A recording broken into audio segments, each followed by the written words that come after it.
शौकत पराचा ने हमें ज्वाइन किया है।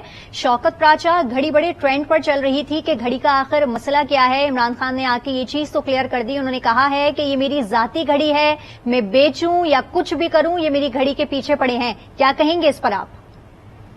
देखिए, जो तोशा खाना है उसके सर्टन रूल्स एंड रेगुलेशंस होते हैं। उन रूल्स एंड रेगुलेशंस को ही आज की हुकूमत चैलेंज कर रही है। इसमें कोई शक नहीं है कि ये घड़ी इनकी है।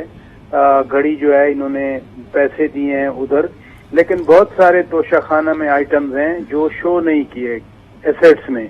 तो जो इलेक्शन कमीशन ने फैसला किया था वो इस बेसिस पे किया था कि जो कुछ शो नहीं किया हुआ था। और आज की हुकूमत ये कंटेंशन लेती है कि अगर नवाज शरीफ नाअहल हो सकते हैं बेटे से तनख्वाह न लेने पर, और वो शो नहीं की थी अपने पेपर्स में, तनख्वाह ली भी नहीं थी लेकिन शो नहीं की थी, तो इस वजह से नाअहल हो गए। तो ये एक एस्पेक्ट है। दूसरा एस्पेक्ट इसका ज्यादा अहम है, जो इमरान खान खुद कहते हैं अखलाकियात मोरालिटी की, कि यूसुफ रजा गिलानी जब वजीर आजम थे, एक हार तुर्की से आया था, उन्होंने भी पैसे दे के वो हार खरीदा था, लेकिन उस वक्त इन्हीं लोगों ने आसमान सर पे रखा हुआ था। अब अगर ये इन पे आ रहा है तो कह रहे हैं कि मेरी घड़ी मलकियती है, मैं इसको रखूं या बेचूं।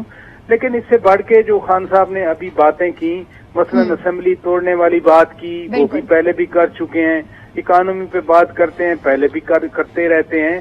तो मुझे तो समझ नहीं आ रही थी कि ये तकरीर का मकसद क्या था।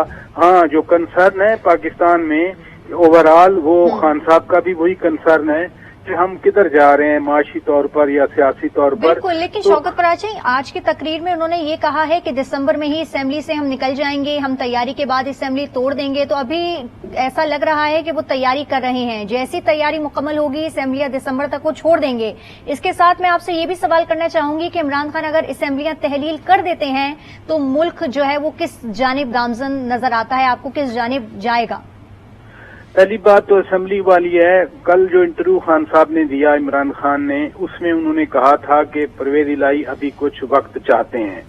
तो पहले तो परवेज इलाही माने तो फिर ये असेंबली टूटेगी। लेकिन खान साहब ज़हनी तौर पर तैयार हैं कि वो असेंबली तोड़ेंगे, और बार बार कह भी रहे हैं। पहले 20 दिसंबर की बात की थी, अब एंड दिसंबर की बात आ गई है। ये तो असेंबली तोड़ने का मामला है। जब इससे अगला मामला है, खान साहब के ज़हन में है कि नए इलेक्शन होंगे, हम जीतेंगे और फिर जो है वो हम ही मुल्क को सुधारेंगे। दूसरी जो चीज है, असेंबलियां टूटे, मुल्क फिर कैओस में जाएगा। पंजाब और खैबर पख्तूनख्वा की असेंबलियों के इलेक्शन होंगे, जनरल इलेक्शन फिर अक्टूबर में होंगे। तो पंजाब में 10 करोड़ इंसान हैं। पहले खर्चा पंजाब असेंबली पे करेंगे, फिर खर्चा करेंगे कौमी असेंबली के इजलास पे। तो वो जो एक ख्वाब है या एक जो डिजायर है या ख्वाहिश है कि मुल्क कहीं स्टेबल हो ताकि मुल्क की इकोनॉमी किसी दुरुस्त समत में जाए, वो कम अज कम अभी इन हालात में तो होता नजर नहीं आता, अनफॉर्चुनेटली।